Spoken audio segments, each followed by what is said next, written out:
Hello class, welcome है आप सभी का स्टूडेंट्स। आज के जो इंपॉर्टेंट क्वेश्चंस हम देखेंगे उसमें मैं आप लोगों को पहले ही बता दूं, जो मैं हमेशा से कहती हूँ, हमें राइटर्स कैसे देखना है। आपके सिलेबस में कितने सारे राइटर हैं, 25 to 30, आई थिंक 40।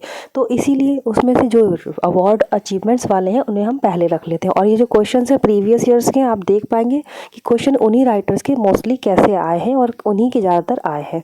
ठीक है, जैसे आप देखिए जितने भी रहेंगे आपको उनके अवार्ड्स में ज़रूर से बताने वाली हूँ, ताकि आप समझ सकें कि इन्हीं के क्वेश्चन पहले आते हैं और हमें इनकी बायोग्राफी में क्या पढ़ना है, क्योंकि बायोग्राफी आनी है ना। शुरू करते हैं फर्स्ट क्वेश्चन से। और प्रीवियस वीडियो में कमेंट करने के लिए थैंक यू, शेयर करने के लिए thank you. The white tiger is written by Arvind अडिग।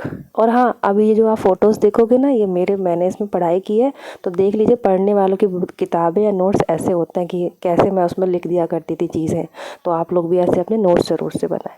White tiger is written by Arvind Adiga. अब ये देखिए, वाइट टाइगर क्या है, एक नॉवल है, ठीक है। और इसी वर्क के लिए इनको मिला था मैन बुकर पुरस्कार, मैन बुकर अवार्ड मिला था अरविंद अडिग जी को। अगेन प्राइस बता रही हूँ मैं, तभी ये क्वेश्चन यहाँ बन रहा है, ठीक है।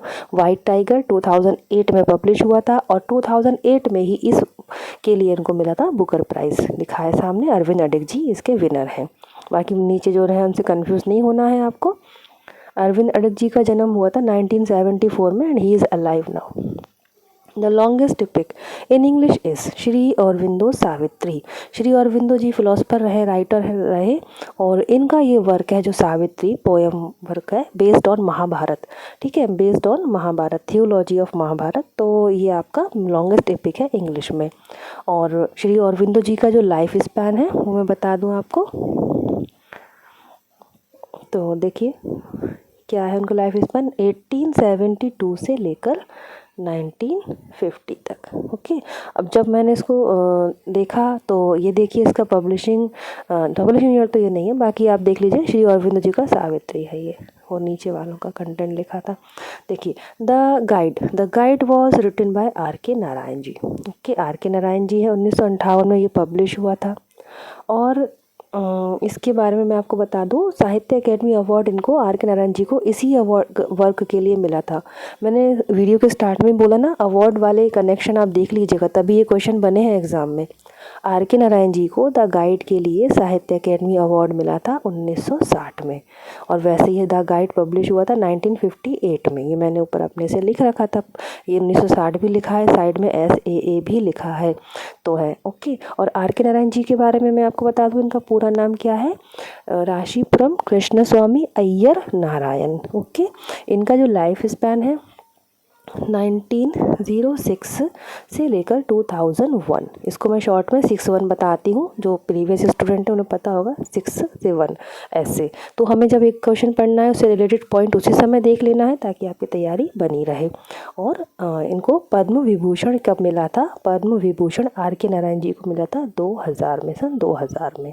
ओके, तो द गाइड कब पब्लिश हुआ है 1958 में, और इसी के लिए इनको 1960 में साहित्य अकेडमी अवार्ड मिला था student. Next question is which is the famous poem written by Ezekiel. Ezekiel का फेमस पोएम है इनमें से night of the scorpion.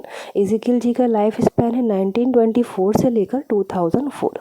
Okay, 44 है लास्ट में। इनको पद्मश्री कब मिला है देख लीजिए, अवार्ड विनर है, इनका क्वेश्चन क्यों आया है। इनको पद्मश्री मिला है 1988 में पद्मश्री, और साहित्य अकेडमी अवार्ड मिला है एजिकिल जी को 1983 में, इनका वर्क लेटर डे साल्म के लिए। इतनी बातें निसिम एजिकिल जी के बारे में। नाइट ऑफ द स्कॉर्पियन इनकी फेमस। अब देखिए ये कितना इंपॉर्टेंट क्वेश्चन है, trio of Indian English novelist, trio, त्रिमूर्ति। तो कौन है, कौन 3 राइटर हैं जो भारत के नॉवलिस्ट के ट्रियो कहे जाते हैं, त्रिमूर्ति। तो फर्स्ट ऑप्शन ही सही था, मुल्क राज आनंद, are K Narayan and Raja Rao. Important है, वेरी वेरी इंपॉर्टेंट। मुल्क राज आनंद, राजा राव और आर के नारायण, तीनों ही ये trio of Indian English novel के कहे जाते हैं। Next question is Rabindranath Tagore's most famous poem is Gitanjali. तो कॉमन सा क्वेश्चन है और सबको आता भी है। बाकी देख लीजिए, सावित्री किसका है, अरविंदो जी का है, कुली है मुल्क राज आनंद जी का, अनटचेबल भी मुल्क राज आनंद जी का है। हु रॉट कांतापुरा, कांतापुरा किसने लिखा है? 1938 में पब्लिश हुआ था, राजा राव जी का इंपॉर्टेंट वर्क है। राजा राव जी का लाइफ स्पैन क्या है? 1908 से लेकर 2006, ओके। और उसमें 1938 में इनका ये कांतापुरा पब्लिश हुआ था। Chetan Bhagat novel revolution 2020 is about, अब ये चेतन भगत जी का बारे में आ रहा है। चेतन भगत जी का लाइफ स्पैन जो है 1974 इनका बॉर्न है and he is alive now. And revolution 2020 जो इनका लेटेस्ट वर्क रहा है, लेटेस्ट तो नहीं है लेकिन जब ये बुक थी ना उस समय था, तो इसके बारे में मैं आपको बता देती हूँ। ये जो क्वेश्चन बन रहा है कि रेवोल्यूशन 2020 ये है लव, करप्शन एंड एम्बिशन के बारे में है, और इसी से रिलेटेड इनके वर्क से अभी एक दो क्वेश्चन और मिलेंगे हमको चेतन भगत जी के। Chetan Bhagat last novel is revolution 2020, क्योंकि उस समय, बट अभी मैंने सर्च मारा है तो इनका 2021 में पब्लिश हुआ है एक नॉवल, इसका नाम है 400 डेज, ठीक है। तो आप देखिए रेवोल्यूशन 2020 मोस्ट लेटेस्ट हो सकता है, 400 डेज जो नॉवल है इसके पहले का। तो दोनों ही मैंने नाम आपको बता दिए। बाकी जो चारों वर्क है ये चारों ही अपने चेतन भगत जी के हैं, तो इनसे भी क्वेश्चन आ सकता है आपका। ऑप्शंस को ज़रूर टैली किया करें, ऑप्शन को एनालिसिस करें।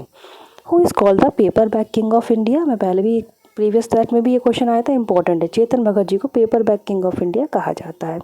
अब देखिए ये जो उनका वर्क है ना रेवोल्यूशन 2020, तो इसमें ये पूछा जा रहा है कि इसमें कौन से इंस्टीट्यूट का बात कर रहे हैं, तो गंगा टेक करके इंस्टीट्यूट था। ये उस स्टोरी के अंदर की बात पूछी गई है। हाँ, राइटर के क्वेश्चंस ऐसे आ सकते हैं। और वही पूछा गया है रेवोल्यूशन 2020 जो वर्क है चेतन भगत जी का, उसके प्रोटोगोनिस्ट कौन है? प्रोटोगोनिस्ट मतलब मेन कैरेक्टर, हीरो, नायक, तो अपने गोपाल है वो। Next question is in the end of the novel revolution 2020 Aarti is married to Raghav, तो ये दो कैरेक्टर हमको उसके आ गए। Revolution 2020 work is by Chetan Bhagat, Gopal है उसके मेन प्रोटोगोनिस्ट, एक आरती है और एक है राघव जिससे वो शादी करती हैं। तो ऐसे क्वेश्चन आप देख लीजिए, वर्क से आते हैं उनके कैरेक्टर से आते हैं। The most important question again, who is called the Charles Dickens of India, yes, Bharat के चार्ल्स डिकेंस किसे कहा जाता है? तो या फिर who is called the Charles Dickens of India, या फिर who is called the Charles Dicken of Anglo Indian literature. Correct answer is Mulk Raj आनंद। अब देखिए जब आप पढ़ते हैं आपके सामने बाकी नाम भी आ रहे हैं, उनके सामने आप उनका लाइफ स्पैन इस तरह से लिख सकते हैं ताकि आपकी बिल्कुल तैयारी ऐसी पक्की रहे ना कि कहीं से हमें छोड़ना नहीं, कोई कसर नहीं छूट जाए। हाँ, तो आंसर आपका है चार्ल्स डिकेंस ऑफ इंडिया, जिसको हम कहते हैं वो है मुल्क राज आनंद। इनका लाइफ स्पैन है 1905 से लेकर 2004।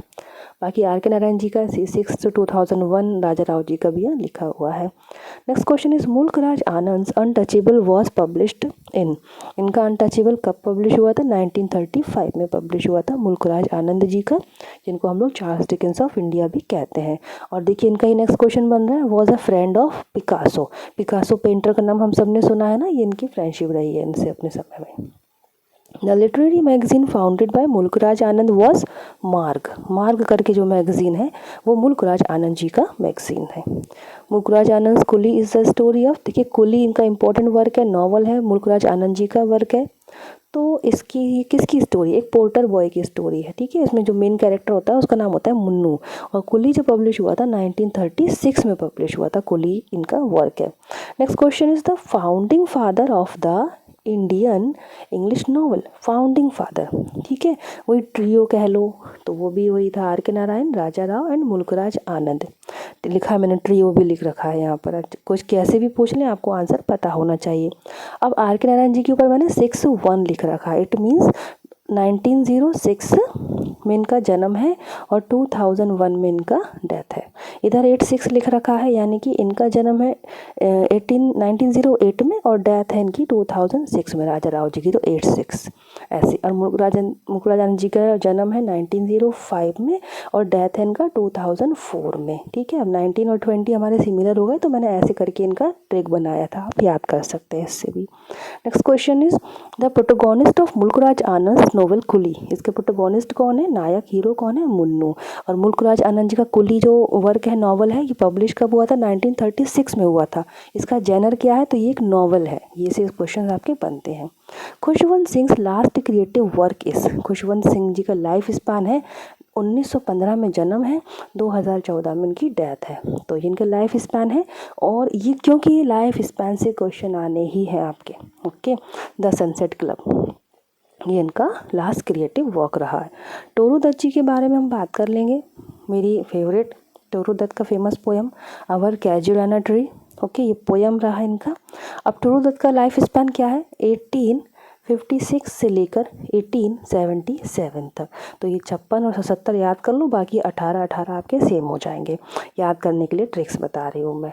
ओके, तो ये हमारे आज के क्वेश्चंस रहेगा, इसी को हम कंटिन्यू करेंगे। और ये सब इंपॉर्टेंट है, हर किसी की क्वालिटी बताइए, कौन अवार्ड विनर है, कौन किस लिए फेमस है। Mulk Raj Anand ji, Charles Dickens of India, R K Narayan, Raja Rao and Mulk Raj Anand, तीनों मिलके ट्रियो कहलाते हैं ऑफ इंडियन इंग्लिश नॉवल के। ओके, चेतन भगत है पेपर बैक किंग कहा जाता है। और अरविंद अडिग जी बुकर प्राइज़ विनर हैं, 2008 में मिला है इनको वाइट टाइगर के लिए। इतने सारे पॉइंट हैं, सारे मैंने बताया, सब अवार्ड विनर हैं। साहित्य अकेडमी विनर मोस्टली मिलेंगे, पद्मश्री पद्म भूषण वालों को आप पहले याद कर लो, उन्हीं से आपके क्वेश्चन आएंगे। या साहित्य अकेडमी विनर है उनको तो आप पहले ही रख के पढ़ लीजिए। Thank you so much class, आपके सपोर्ट के लिए, शेयर करने के लिए एंड कमेंट्स के लिए, एंड सब्सक्राइब तो कर ही लेते होंगे। ठीक है, okay, thank you so much for watching this lesson. खुश रहिए, पॉजिटिव रहिए। जय हिंद।